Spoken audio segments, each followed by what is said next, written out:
That's really what shadow work is. It's to bring the shadows into the light, not to stay there and then go hunting for other shadows and become the fucking shadow ghostbuster, but rather to look at the shadow, which often you don't even need to hunt for it. It's going to show up in your life when it's ready. Yeah. Because sometimes we're looking for things we're actually not ready to go down those avenues yet. I see that happen too. And it's like when that thing is ready to show up, something in your life is going to happen. Take the full opportunity to dive in. But there comes a point, and I was just telling you that I reached that point, that it's like sometimes things can get overly processed.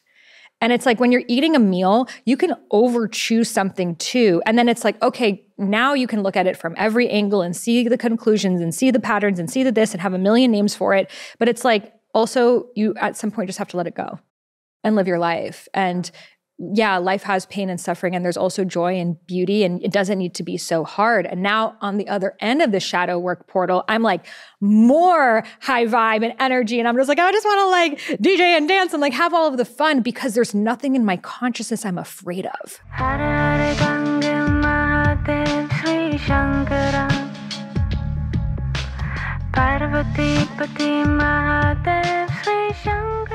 Welcome back to the Highest Self podcast. I am so excited to have you here. My name is Sahara Rose, and I love taking spirituality and making it modern, fun, grounded, relatable, spirituality with a side of twerk. That's what I like to call it. And I'm bringing back a fan favorite, a personal favorite, my bestie, who was on the podcast last month. We were talking about the science of attraction, and we basically live in a podcast. We're constantly voice noting back and forth. And like, you know, those friends that you just have such deep conversations with that like, you're like, this shit should be aired. That's like all of our conversations. I mean, we're going down rabbit holes of like human consciousness and like, is life suffering or is it a choice? And like big existential questions, but then like really fun stuff too. Like, I mean, you'll feel the vibe. We like to take these really big, lofty concepts and apply them into, okay, how is this going to make me a better human and have more of the things that I desire? So we were voice noting back and forth. And, you know, one of the things that I feel like our conversations keep coming back to, which is a huge universal question, is like, is life pain and suffering? And how can we make it more joyful without spiritual bypassing? And like, you know, this concept of shadow work, and this is such a huge thing in the collective, but when does it become too much? And we started talking about it. And to me, it really came back to what have we learned now in our spiritual journeys that we did not know about 10, 15 years ago. My spiritual journey, it really first began when I was 12 and I began practicing yoga, but then more so when I was 23 and I had my big spiritual awakening and was living in India. And she'll share more about her journey and of her awakening. But I feel like even in the past decade, we have grown so much as a conscious community and our understanding of these things and the ways that we apply them into our lives. So we want to have this conversation like in a today's version of us, what we wish we would have known and what we would have done differently, to see if any of these things can help you. Maybe you're just starting your spiritual journey or you've been in it for a while as well. Maybe there are little awarenesses that are helpful to have that like put together these different things that you may have learned about before, that it's like, okay, now I can see how it comes together. And now I can see how this is actually going to apply into my life. So we're going to go there. This is going to be a fun episode. So let's welcome Rosie back to the Highest Self podcast. Thank you so much for having me. I feel like I've been here and I've not left since the last time. As you should, queen. So I'll just ask you this again, make it snappy. What makes you your highest self? What makes me my highest self? Okay. Right now, I think what makes me my highest self is just being in my sanctuary. I realize how important it is to be in a space where you could just allow yourself to unwind and just be who you are. You know, the type of work that we do requires us to have this public persona. And one of the things that I've realized over the last 15 years that I've been doing this work, that I really value those moments in my time and in my space and life where I could just be myself and not have to worry. Not that I'm worried, you know, I feel like I do a really good job at being exactly who I am, but actually I want to talk about this. This is part of that shadow work aspect that we've been talking about a lot. Tell us your shadows. I'm like, I'm just going to tell everybody the things that I don't tell everybody. This is a safe space. It is? Okay, good. It's fine. Nobody's listening, right? Yeah, it's just a bunch of strangers. Don't worry about it. Keep telling us all your traumas. I'm telling you all of my traumas, all of my deepest, darkest secrets. Okay, you heard it here first. Exclusive. Make sure we put this on the reel. Yes, but that's what I'm grateful for. I'm grateful for the space to be able to just be myself. So what's the question? What are we working with, honey? Okay, so here's the thing, right? Like this whole idea of shadow work, where does it come from? I mean, the definition was made popular by Carl Jung, right? With this idea of doing the work to uncover the unconscious parts of ourselves that directly impact our decision-making. They impact our life. They are the parts of us that we don't show the world. They're the parts of us that for some it's trauma, for some it's something we're ashamed about, or they're just some aspects of our modus operandi that we don't bring light to. And so, you know, I love that the idea of shadow work is summed up by a quote that he has that says, until we make the unconscious conscious, it will direct our life and we will call it fate. So yes, Carl Jung, you got that. This is why you're so creative. This is like the sort of textbook, and then it's like, okay, but how do we really do this? Like, how do we really do this work? And we see it all day long on social media, people doing shadow work, or they're in their portals, or they're really trying to discover what, and I'm into that. I get it. You know, I know that we all have to go through these initiations, cycles of awareness. That's what it is, right? That's what shadow work is, our ability to do the work to make the unconscious conscious. My issue is, at what point does it become too much, where it's just completely taken over your life, your being, and at what point do you find that balance between I'm doing the shadow work, but also like you need to live your life, right? I mean, here's the thing too. We have this idea, this belief that life is supposed to be this like joyride, right? When we make plans and we do things in our lives, careers, relationships, family, etc., we're just planning for the good stuff, but rarely, and when shit goes wrong, we're like, oh my God, what's happening? Like something's wrong. I'm a failure, or I'm not enough, or there's some portion of the programming that has gone awry, but it's like, that's just part of life, you know? So I'm curious what your take is on this, and I want to dive into it. I've got some questions for you. There it is. I mean, this is the fucking talk of the century. We've been living it. So, okay, where do we begin? I was for sure the type of Abraham Hicks listening. I'm just going to live in joy. If I focus on joy, that's going to become my reality. And I've seen so much trauma in my family, so I don't want to focus on that shit. I want to focus on creating the life that I want to create.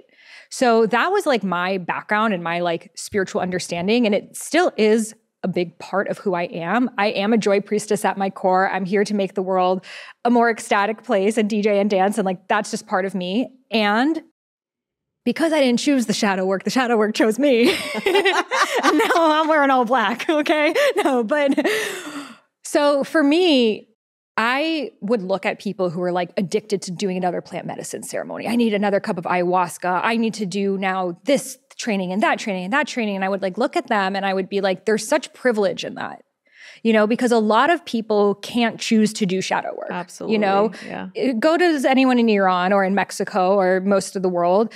Do they have time? Like, hey guys, like for the next couple of days, I'm just going to be like diving into my shadows. It's like, no, they're living it. They're actually escaping it from a daily basis. That like, you know, when you're living in a war-torn country, like my parents escaped from, is like, you need to focus on what's positive for survival.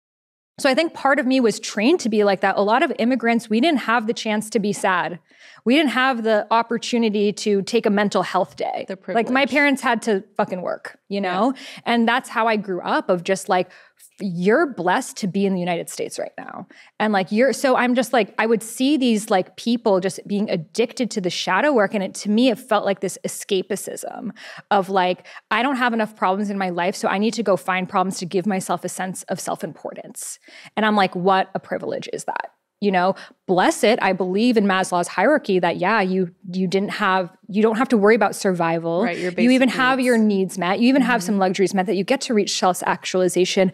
But how is this permeating into the world?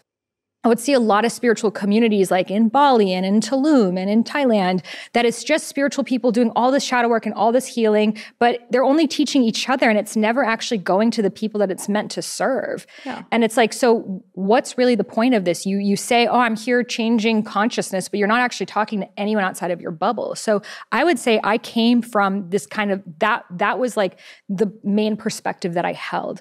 However, through my divorce, I had no choice to go to another perspective, which was, okay, what were the things that I wasn't seeing? And, you can focus on the joy and get by, but it doesn't mean the darkness is not lurking around the corner. Yeah. And that was something that I was unaware of. Like, I thought if I just focus on what's good, only good will show up. And that's not the truth. I want it to be, but it's not the truth. So for me, I had to go into, how is my childhood related to this? How is my ancestral lineage related to this? How is my childhood related to my dad's childhood, related to my grandma's childhood, related to my grandpa's childhood, and all the traumas that are passed down, and how also it's all divine because it brought me here in this moment with this awareness that I have today. And I would say the past 6 months of my life have been predominantly me doing shadow work, and I'm so grateful for it, because I wouldn't have the amount of light that I have right now without going into the darkness. Was it a privilege that I got to do therapy and somatic healing and all of these things? Yes, 100% it was a privilege. Most people lose their husbands in war and have to like provide for their kids the next day. And just because it's a privilege doesn't make it wrong. Yeah. It doesn't make us feel like we should be shameful over it. It doesn't make it any less important. It doesn't make it any less worthy of attention, compassion, and care. And it actually is healing your family, because now the awarenesses that I'm having now of different patterns that have been passed along through my family, I'm sharing them with my family members, which triggers some of them and awakens others. And it's all divine. So I would say that shadow work, if you have the capacity to do it, will change your life more than anything else. And it's going to happen regardless. So you either choose to go into it and you choose to sweep what is going on in your attic, or you can let that shit linger until there's fucking bats everywhere. And then you're going to be like, well, I was just focusing on the view outside rather than what was happening in your own home. Yeah. It's like everything else, right? I see people in that same state that you're talking about in these communities where they're just working with each other and they're not expanding or proliferating what they're learning to others, which to me, I think this is where I get very cynical in that spiritual wellness community realm, is because I see, okay, this is very important work that people are doing, that they're talking about, but are they actually integrating the lessons? Are they actually integrating what is happening? Are they integrating these realizations that they're having, the unconscious coming conscious? Are they actually able to integrating and being of service with it? Exactly. being able to share that message with others. There's a fine line between I'm doing shadow work and I'm being selfish, right? I'm just thinking about myself. I mean, think about somebody that's innately self-serving. You give them an opportunity to go do some shadow work. They're just going to perpetuate more of that self-serving nature, right? So how do we learn that discernment? And this is why I love all of these. And I'll get back to the point of what brought us to this conversation. But you talked about in the intro about your journey to awakening, like what brought you here. And I think for a lot of us, these contemplative practices like mindfulness, meditation, yoga, any type of spiritual work, it allows us to contemplate, to actually inquire within. That's the whole purpose. That's what we're doing. But it's not just a matter of looking in and doing the work of going into those depths and going into the portals. You actually have to come out at some point and do the work of integrating and changing. Like that's the catalyst there. What are you doing in your life with the information that you're being given? Are you hoarding it and just continuing to do more of that hoarding of information? Or are you actually out there talking about this to people? You know, one of the benefits of doing this type of work and what you do so well is that you're going through these challenges in your life. You're going through this very deep self-healing, transformative experience, but you are sharing and reciprocating it. You're doing this podcast, you're writing, you're talking to people, you're learning other people's experiences, you're being with, right? It's the basis of compassion is to be with. That is the definition of compassion. And I think this is one of the things that also gets overlooked, the idea of compassion. How do we then do this shadow work and practice not only compassion of the self, but compassion for other people? It has made you so much more. You were already an empathetic person, but it's made you so much more empathetic, right? I mean, it's completely changed your worldview. And I think that this is really the way to do shadow work properly, to be able to reflect and to see, you know, I don't know that you've shared a lot of the stuff that you and I talk about, but I mean, you've really shifted your worldview. I mean, you've turned your belief system completely upside down. And I think that that's what we need to do sometimes when we're faced with adversities like this, you know? But I think it's the balance, right? The balancing act of how much is too much and at what point are we done? This was one of the other questions I wanted to ask. At what point are we done? And also, like, are we actually doing shadow work? Because a lot of people think they're doing shadow work, but they're not fucking doing shadow work. Oh, we're going there. We're going to go in there. Oh, Okay. But a lot of people think shadow work is, I'm just going to write about all the things that I'm sad and angry about and I don't have, and I'm going to vent and I'm going to create all these boundaries now around me and have all these rules of how you're going to talk to me because I know myself and this is who I am. And if you can't fit this criteria of what I want, then you're out of my life. And like, they think that that's what shadow work is. And then, yeah, the thing about shadows is they don't end. You could spend the rest of your life finding more and more shadows and you will find them. And we're never going to get to the bottom of, you know, I had a friend of mine and she sits on the medicine. She was like, by my 25th cup, I was healing my great-great-great-great-great-great-great-great-great-great-great-great-great-great grandma. And it's just like, she's just like, who the fuck are you? Like, you know, like, it's like, at what point does what does it end? So I came to this awareness in myself because, you know, after my divorce, I was like, I'm going to go in. Like, I am going to use this as like the ultimate soil for my transformation and growth. I'm going to be open to any healing experience possible. Look at anything that I might not have wanted to look at and literally make this my life. And I did that in Egypt and Bali and Dubai, and then like many, many tools and modalities, most recently sitting with grandmother ayahuasca, which was something that I always had fear around doing because truthfully, I was afraid of what I would see. You know, and I think a lot of people in this like more manifestation and Abraham Hicks space, they're afraid of shadow work because they're afraid of what's actually going to show up, you know? So for me, and that was the ultimate of any kind of shadow work, because when you're under any form of plant medicine, but especially an energy like ayahuasca that's like a grandmother and will put you in your place. I mean, you saw it, like she will tell you as it is, without sugarcoating it. Sometimes with love, but not really Not either. really. And Just we'll very take direct. you into portals. And then it's like, so I was like, oh wow, like some of these portals, you have no choice. I mean, I was pretty much in an ayahuasca ceremony for 4 days after. And because it continued to teach me lessons and continued to teach me lessons, I was like taken to my knees with the awe of the wisdom that these plants have, of how like the fact that we can remember any memory in our entire lives, they're always available for us. We just don't have the neural pathway for it. I'm remembering things I've never thought about before. And some of these things are dark and they're heavy. And some of these things, I don't know if they're even real or not. And like, that's actual shadow work, you know? And when you're actually doing shadow work, like while I was in it, I was like, oh, I could totally see how someone could get depressed. doing a lot of shadow work, because it's like and in one of my days, I was like, oh my God, this is actually what it feels like to be depressed. I've never felt like this before, because it's like you're seeing all these shadows and all this trauma in your whole family, and you're just like, what do we do with this now? And then the final night of my ceremony, it showed me like the beauty of it all and how it's all connected, and how all of our traumas are what became our gifts should we choose that path. And it's like,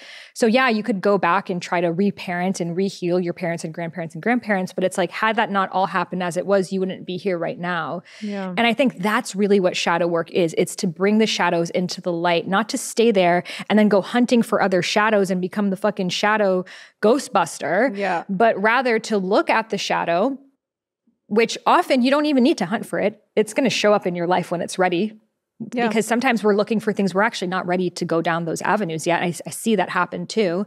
And it's like, when that thing is ready to show up, something in your life is going to happen. Take the full opportunity to dive in. But there comes a point, and I was just telling you that I reached that point, that it's like sometimes things can get overly processed. And it's like when you're eating a meal, you can over chew something too. And then it's like, okay, now you can look at it from every angle and see the conclusions and see the patterns and see the this and have a million names for it. But it's like, also you at some point just have to let it go and live your life. And yeah, life has pain and suffering, and there's also joy and beauty, and it doesn't need to be so hard. And now on the other end of the shadow work portal, I'm like more high vibe and energy. And I'm just like, I just want to like DJ and dance and like have all of the fun, because there's nothing in my consciousness I'm afraid of. And that to me is what shadow work is about. Yeah. Why do you think now, and obviously for me as a friend of yours, I can see it as a direct result of what you've gone through, but why do you feel like you're able to be more fully who you are now as opposed to before? So I'm super excited to be sharing our certified embodiment coach certification. So this is for you to dive deeper into your own embodiment journey, or to actually create a career for yourself as a certified embodiment coach. So it is a 3-month-long program. I'm running it live. So I will be on the Q&A calls with you every single week. We're taking a really small group this time because you're our first batch of this. So we're going to be really in the webs together. And honestly, this summer is going to go by regardless. So you can choose to commit just 2 hours a week to creating a new career for yourself and diving deeper into your body's wisdom and actually getting to the root cause of your ailments. Or you can, let the summer pass by and scroll through Instagram and be exactly where you are in September, with the same things and the same patterns showing up. So to learn more about it and to check out a free embodiment practice with me, head over to the show notes or highestselfinstitute.com. You can find the information there. Enrollment is open right now this month early. We hit the ground running in July. And if you're listening to this later on, be sure to head over to highestselfinstitute.com. You can find that link in the show notes to get on the wait list for when we open up again. I'm super excited to dance, breathe, and just embody our fullest expressions together. And I can't wait to have you with me on this journey. Well, that's the beauty of shadow work, that when you can experience deeper levels of your own pain and suffering, on the other side, you have deeper levels of your love and your joy. Like before this, would I be like, I'm a love devotee? No. I wouldn't have said that. Now I'm like writing poems on love all the time. I love love. I'm like, Rosie, tell me a love story. Like, I love love. And it's like, because I've experienced what it's like to lose that, that it makes you realize the importance of these things. Yeah.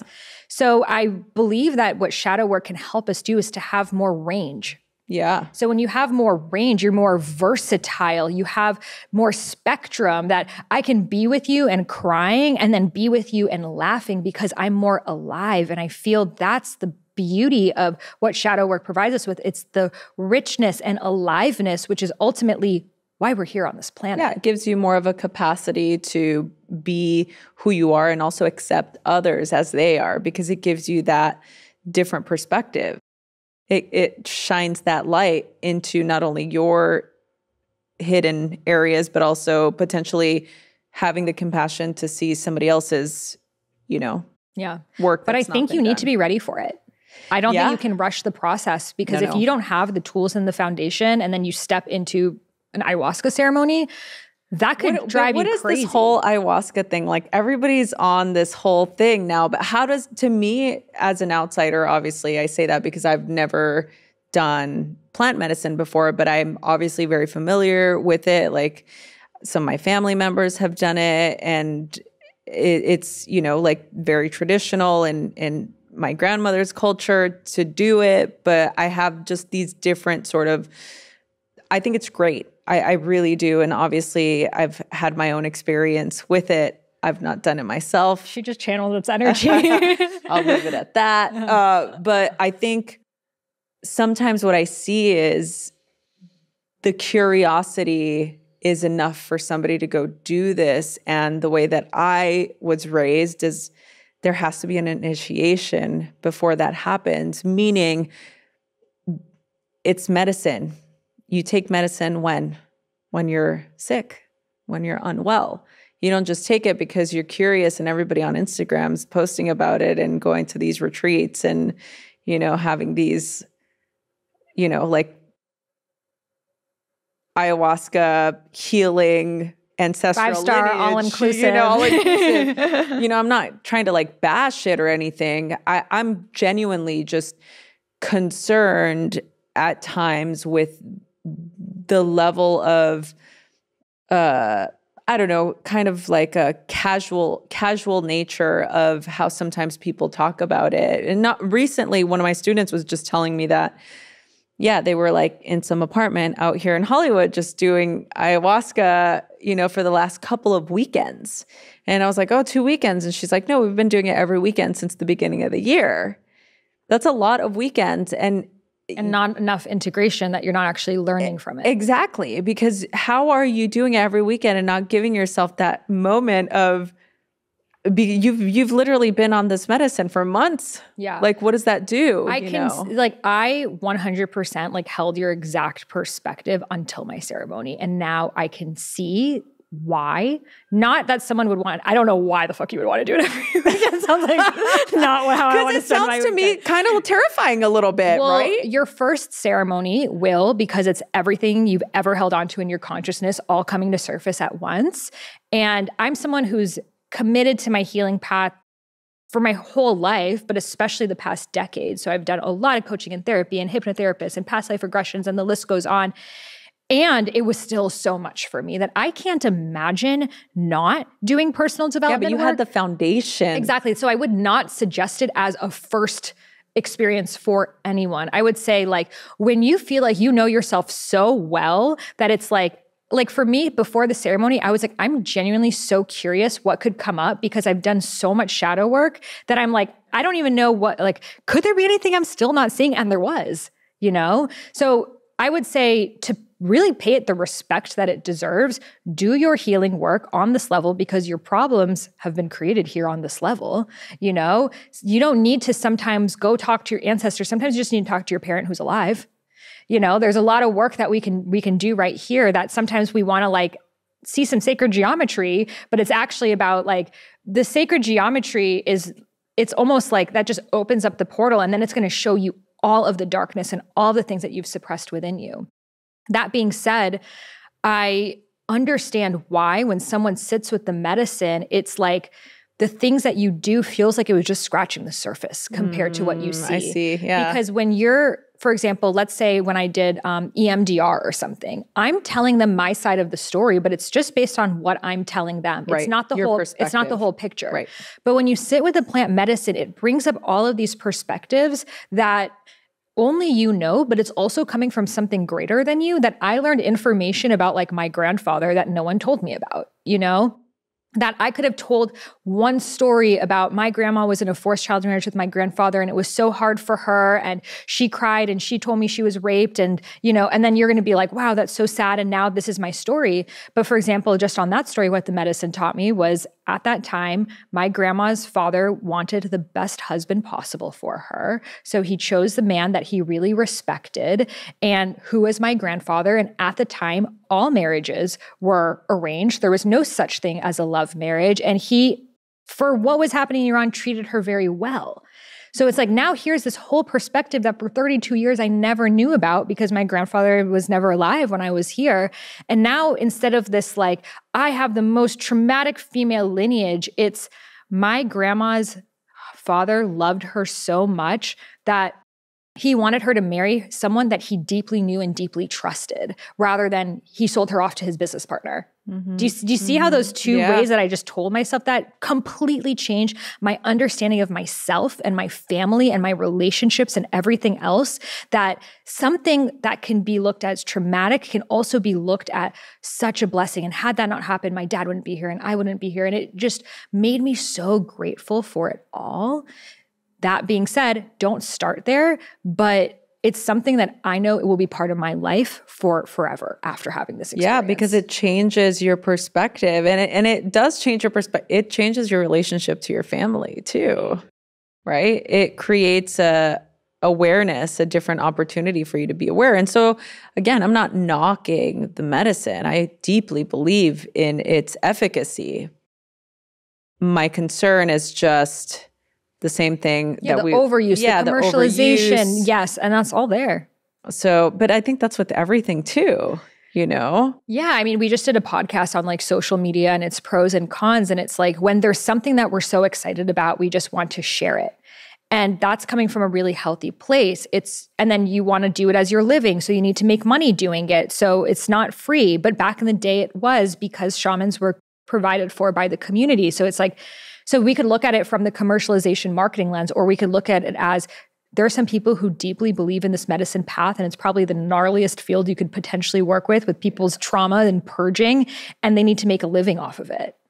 It's just, how do we look at it? Yeah, it's all perspective, right? It's both perspectives. It's having the balance of both. I'm curious too, like I love that this is your podcast and I'm asking you questions.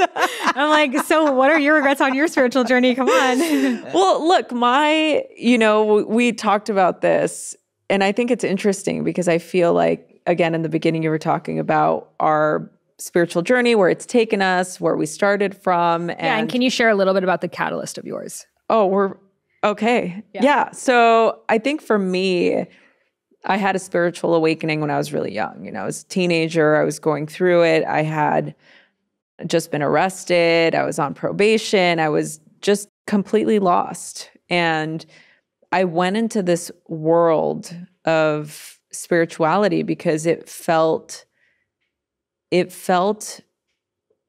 like home for me.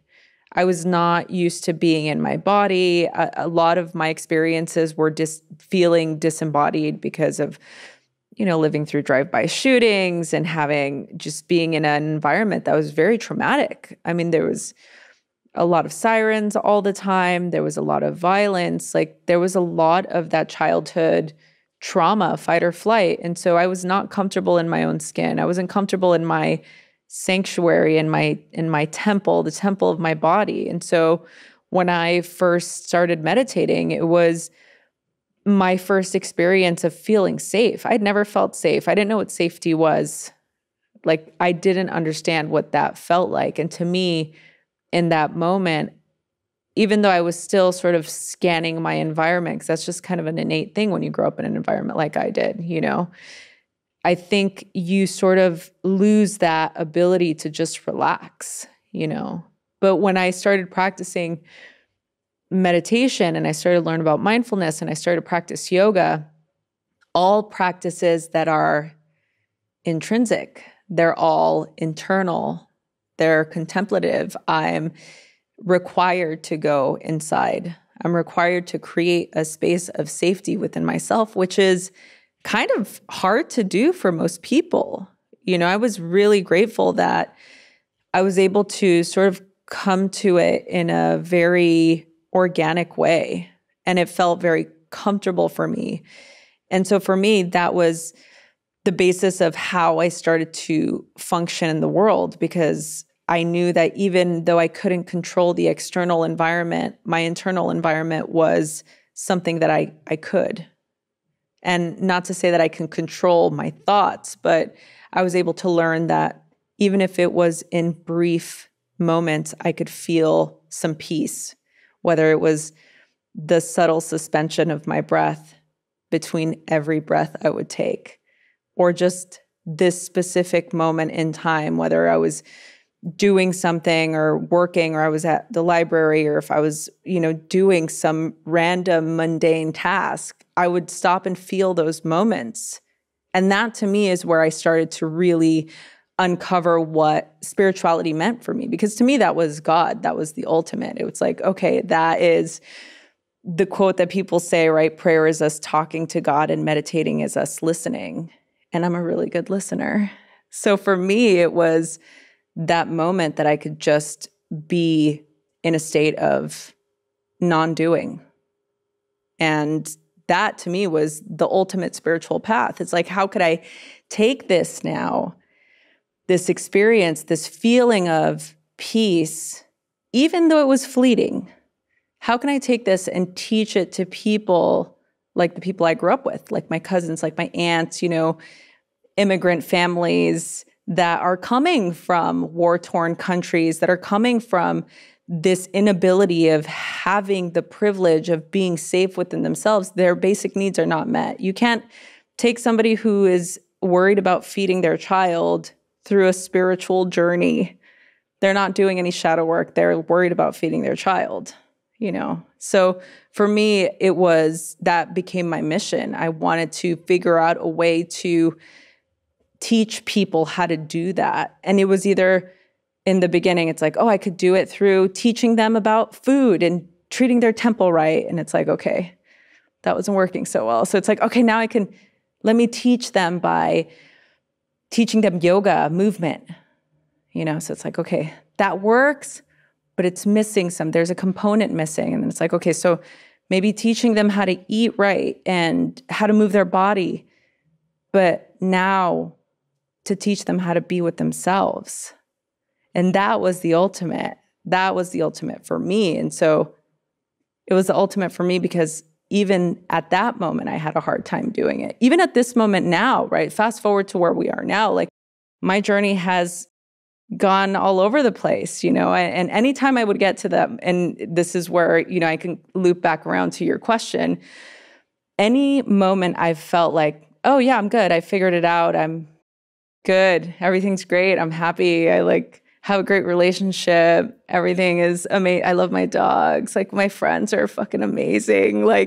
I have a great life. Then it's like, boom. No, there's still things that you have to deal with. And yes, the universe has a really hilarious way of making that happen, right? And I think for us types that like to go on these journeys, I've always been inquisitive. I've always been curious. I love people. I love working with people. I love helping people. I love being able to guide people, especially through this journey. And now that I do, I'm teaching at Headspace. I've been doing more mindfulness work. It's really taught me that the more I know, the less I know, right? It just is so humbling. And I think the question you asked is your spiritual journey, where it took you, where you are, and have there been any disappointments along the way? Or is there anything you wish you could have done differently, or something now that might have expedited your path of healing? I don't know that I get down with that. I don't think like that. It's sort of this idea of, hindsight's always 20/20. Any one of us can look in the past and say, if only I would have done X, or if only I would have said Y, then this wouldn't have happened, or this wouldn't have been as painful. Or our desire to try and change the past is only a desire to rid ourselves of the uncertainty. And ultimately, that's what this work is we're trying to be more comfortable with discomfort, and we're trying to rid ourselves from the uncertainty that is certain. That's the only thing we know, is that we will be in uncertainty for the rest of our lives. This is what we know is true.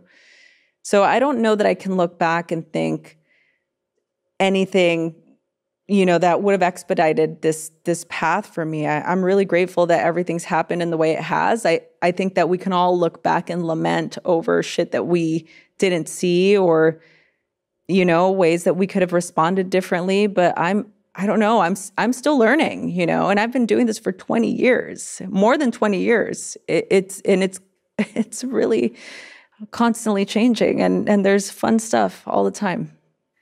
Yeah, I mean, everything brought us to now, but I would say, like, if I had the awareness that I have today, there are a number of things I would do differently. Like, I was an information junkie. Yeah. Still am. I'm like, you were? But now it's like, unless I really want to read that book, will I read that book? Unless I really want to listen to that podcast, will I read the podcast? Whereas before, I couldn't be alone with myself. So I needed to constantly feel like I was reading something, learning something, absorbing something to get to this place that I didn't even know where it was. Yeah, like, did you feel like you needed to constantly fill that space? I wanted to make the most of time. Okay. So, I lived in India alone for 2 years. So I would just be eating dinner by myself. So I would put on a YouTube video, and then I would be like listening to Osho talk and like all these amazing people. So it many ways opened up my consciousness. But let's say Osho said the most amazing thing, and I loved what he just said. And then the moment it's done, I just go into the Muji video, and then I just go into the next one and the next one and the next one, that I'm not actually like receiving anything. I'm just waiting for that next hit, So I felt like she's still laughing at me. Thank you. Appreciate it. But I felt like there was like something I needed to know to be happy. And it's just because I just don't know the thing. Yeah. That's why I just still feel this like underlying anxiety that I think is part of the human experience, which Alan Watts talks a lot about. I would say the very teachers I was also the most resistant to were actually the medicine that I needed, like an Alan Watts, or, Osho's always like, my OGO it's like, I really resonate with that path. That's the path for me, which is like the dancing and the pleasure and the tantra and the dynamicism and the sensuality. Like, that's where I feel at home.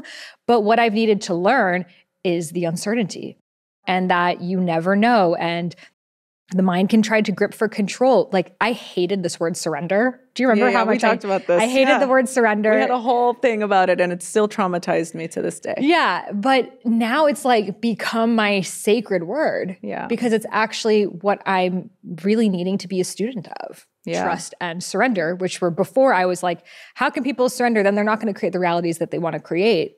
But now I'm like, well, that reality is being created regardless of what you try to control. It's like, you can plan a pretty picnic, but you can't predict the weather. And ultimately, only God knows. I would say before I was very afraid of the word God, whereas now I'm just like, God is my ride or die. I love God. But I was afraid. I love God, guys. Love God.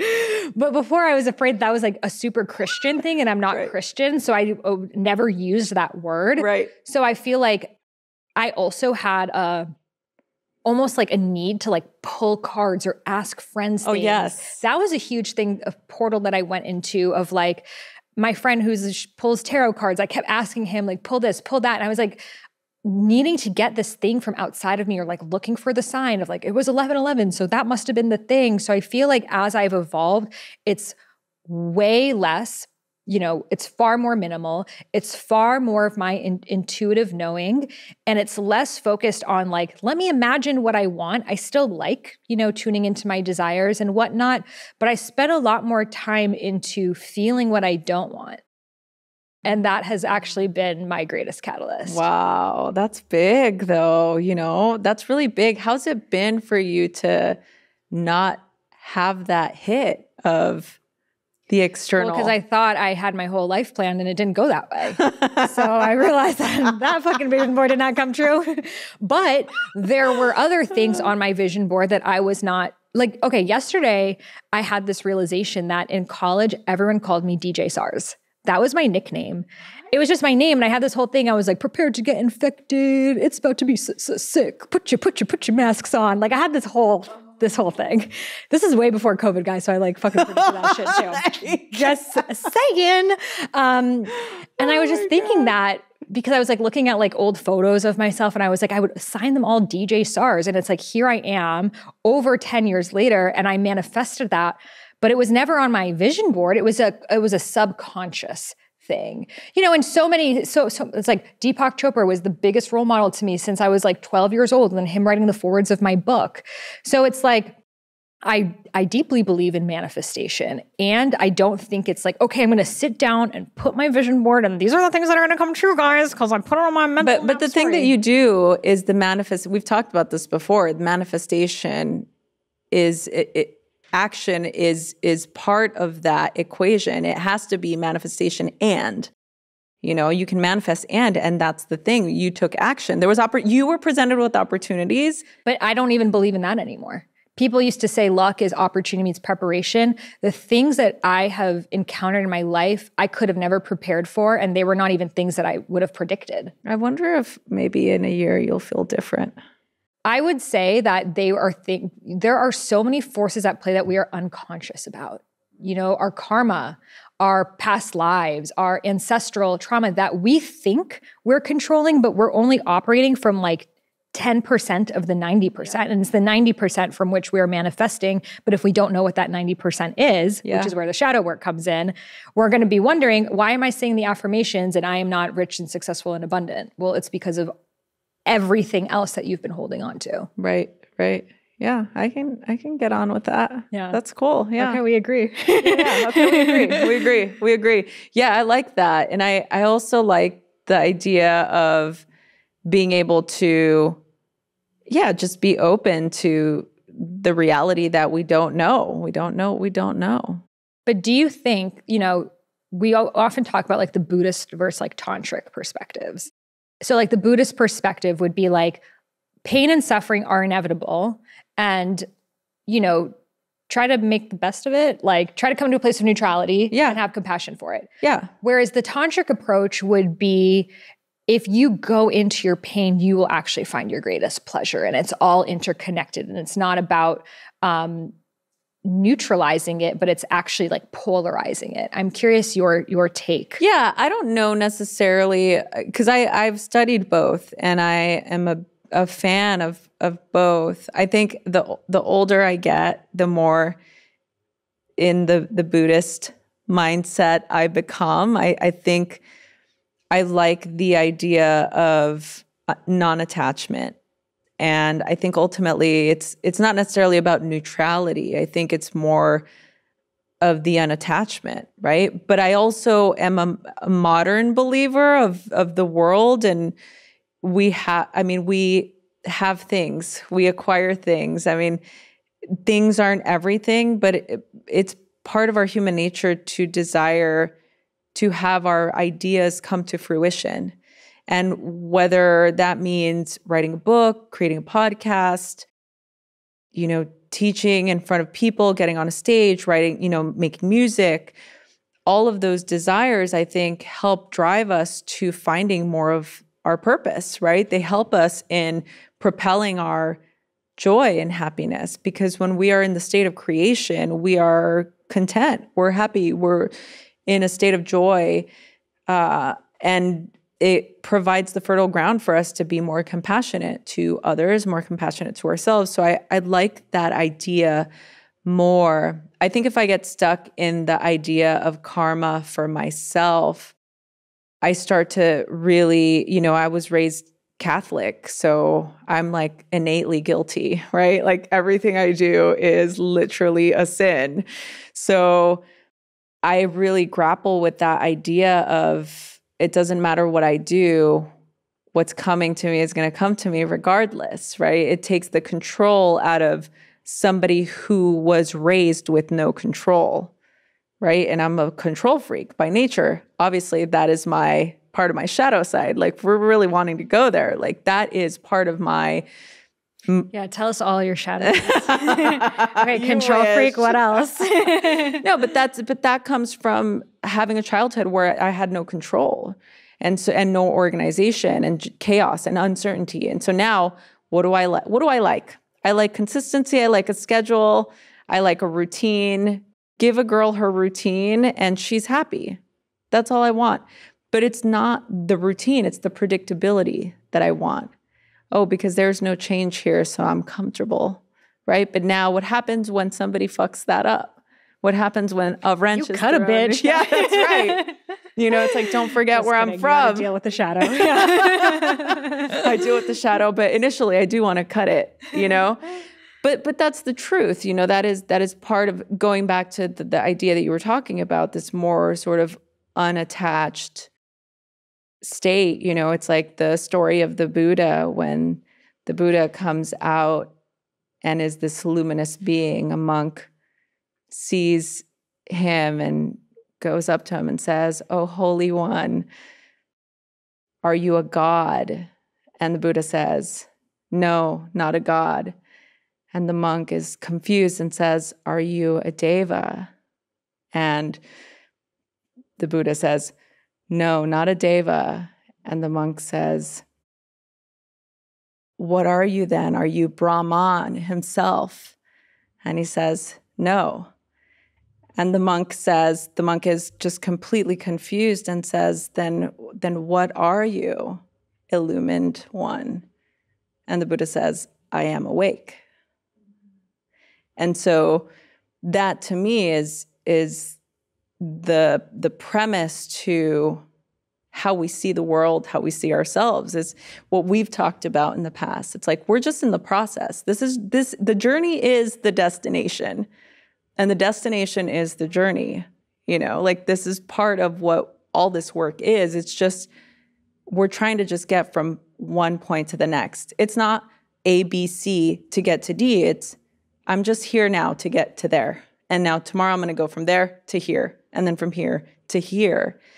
And we do it in hopes that we can become more fulfilled within ourselves with all this work that we're doing. The idea is to be, this is where the Buddhist-centric nature of what I feel resonates with me is to be in stillness, to be able to sit and to be alone in that. We've talked about this before. Like, I love going on a retreat where I don't talk to anybody or see anybody and just completely disconnect. Like hell. Yeah.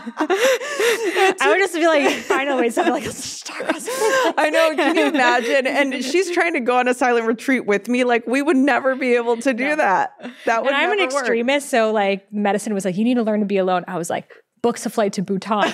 Let's do it up. We're doing it. Silence big. Bhutan. Yeah. Oh my God. But and it's so interesting because I feel like you really embody that. Like, Shiva and my path has been majorly Shakti, of like, it was through the dance and through feeling and through having conversations and this, but it's brought me into what I need more of now, is that stillness and just like letting it be. And like, you can do a lot of healing work and get super far, but then you just have to accept. Yes. There's a point where you just have to, you sent me a voice note a couple of days ago. I feel like maybe it was last week where you said, yeah, like, I'm kind of done. That was, I'm and my fajitas are here. Yeah. Like, you kind of just, you came to this resignation of this exhale, it felt like. And you were just like, okay, like, I'm good for now. That's what you said. You said, I'm good for now. This is where I'm at, and I'm good. And you are. And this is the state that you're in now. But it took all of that jarring to get you to this place. But you're able to recognize it. Like, you have that mental acuity to discern that, And I think that that's what I hope that most of us aim to have, is the discernment to know. Yeah. Right? I keep seeing the visual of like Ida and Pingala, the two serpents that go up the spine, which is like the yin and the yang, the masculine, the feminine, the light and the shadow. And it's like, it's what you always say, the middle path. It's both and. And it's like, I could have easily just been like, you know what? I'm just not going to think about the situation in my life and like, get back on the dating apps, bitches, and like, recreate the same traumas again and again and again, which is what a lot of people do. Or I could have spent the rest of my life healing and analyzing forever. And a lot of people do that and are like, I hate men and I this and I that. And it's like, that's not what I want to do either. So it's like, go into the shadows and then come back up for air and be like, wow, I'm a human and there's so much to be grateful for. And then you can bring more joy and pleasure into the shadows, which is what my path really has been about, of like, it's not a one or the other. It's How can I, when I'm feeling sad, when I'm feeling anxious, bring more nourishment to my body, dance my way through it, just laugh at the cosmic comedy that is all life. And then it doesn't feel so like dark, and then you don't need to resist it anymore. Like for me, when I'm in the car, I'm like singing and stuff, and then maybe I'll just like make my like sounds, and then like, you know, and like, cause I'm in a constant, and the Kali breath, all of that. But so then it's like, I'm not afraid of feeling. And then it's like, then you notice when you're feeling a micro anxiety and you just feel it, release it, you're back to feeling and then your goods become better and better and better. Like, what did I tell you? We went to the gym the other day. I was like, I've never felt so good in my entire life. Like, I've never been as happy as I am right now in this moment. And that's because, again, I'm not afraid of feeling the suckier emotions. Yeah. Yeah. And your aura was like emanating down the hallway. My aura was on and popping, bitches. It was all down the block. Popping. They were like, whose aura is that?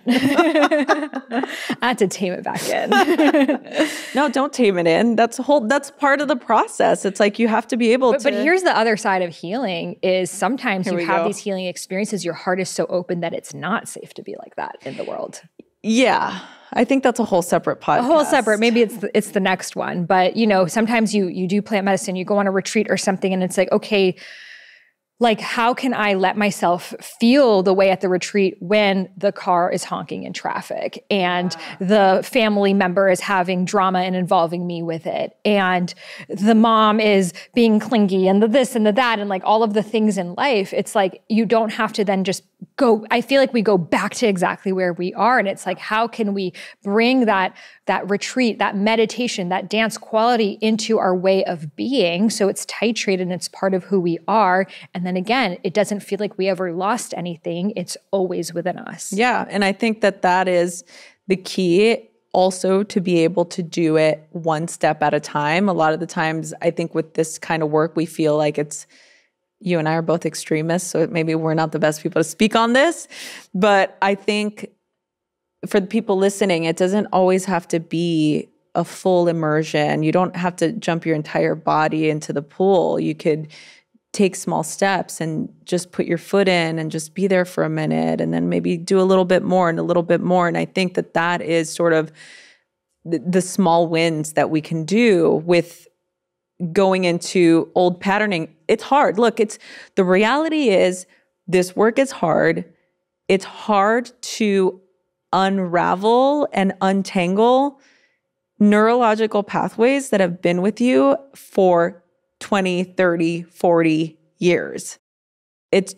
So I think just give yourself a break, you know, for those of you that are listening to this and are resonating with, especially Sahara's journey as of now, what she's been sharing. I think it's really important for all of us to remember that we all evolve at different capacities. Everybody's journey looks different. And, you know, I think it's important for us to have that self-compassion and self-acceptance and know that even though you might not be able to see the progress, it's still happening. You know, things are still evolving and changing. And as long as you continue to have that deep commitment to yourself, I think all you need to do is just be patient. You know, it's easier said than done, but take one step at a time. There's no need to rush. It's like learning to fly. You're falling in love.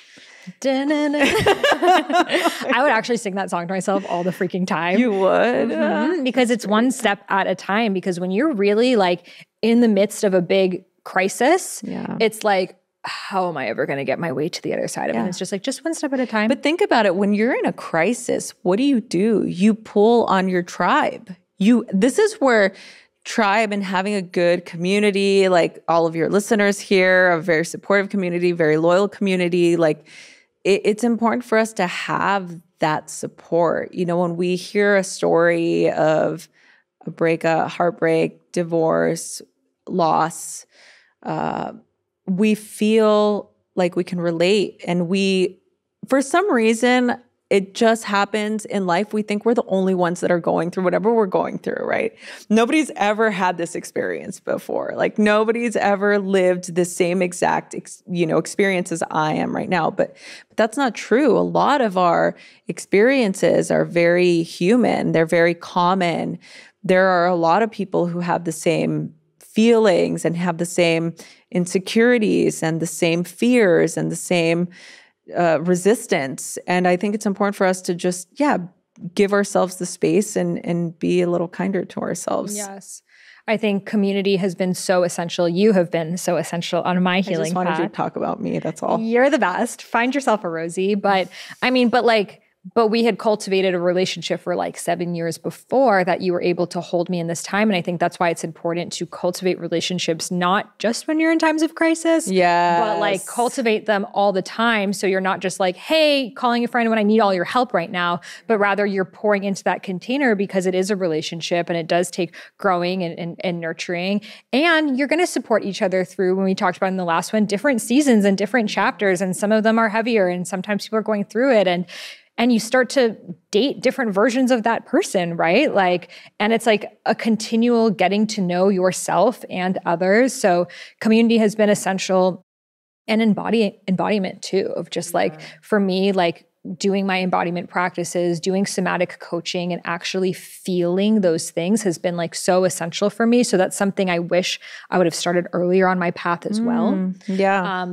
It's all divine, but I think there just wasn't the awareness of that kind of stuff back then. So had I just, I found it through ecstatic dance, but I think if I had more awareness of more in the emotional component of feeling those emotions, I think I could have even exponentially increased my depth that I went to. But again, it's always divine.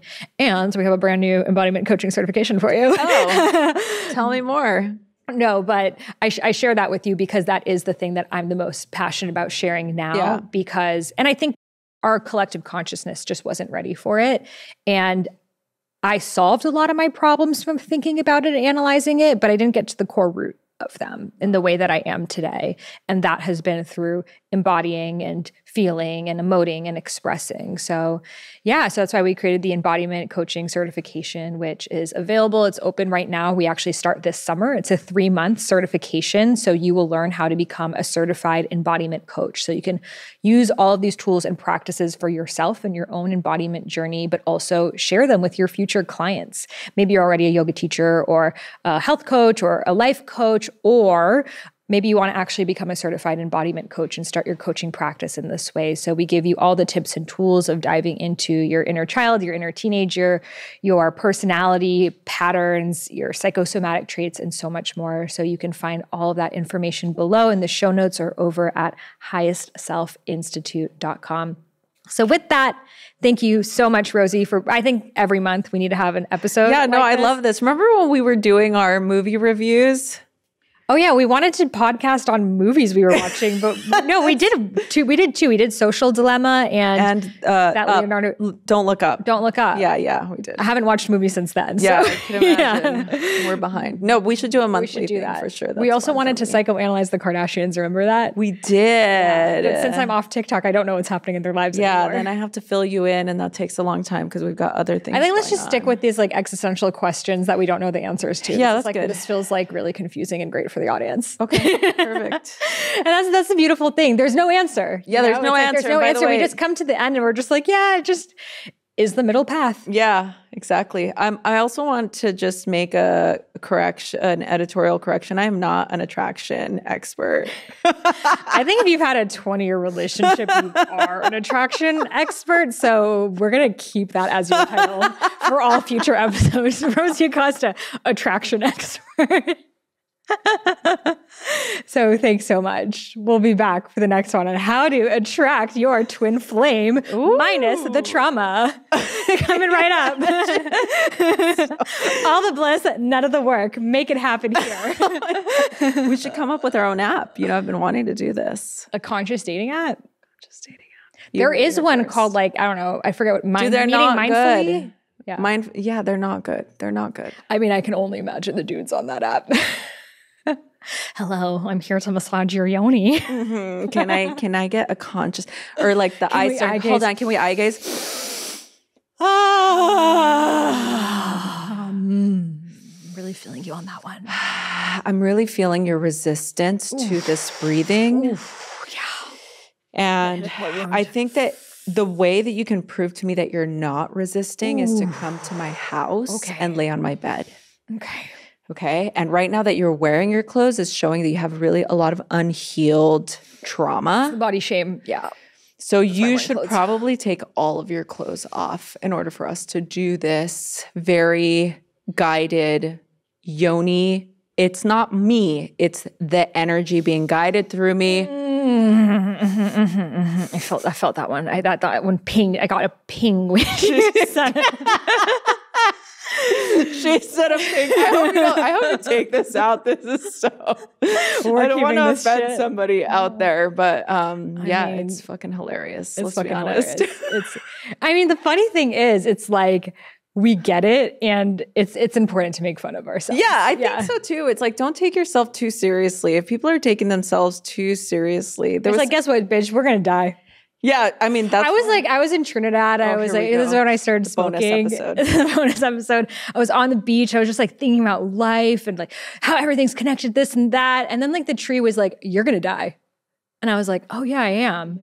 And it was like, like none of this actually really matters. And it was just like this awareness of just like, yeah, this tree's gonna die. Every single thing on earth is just gonna die.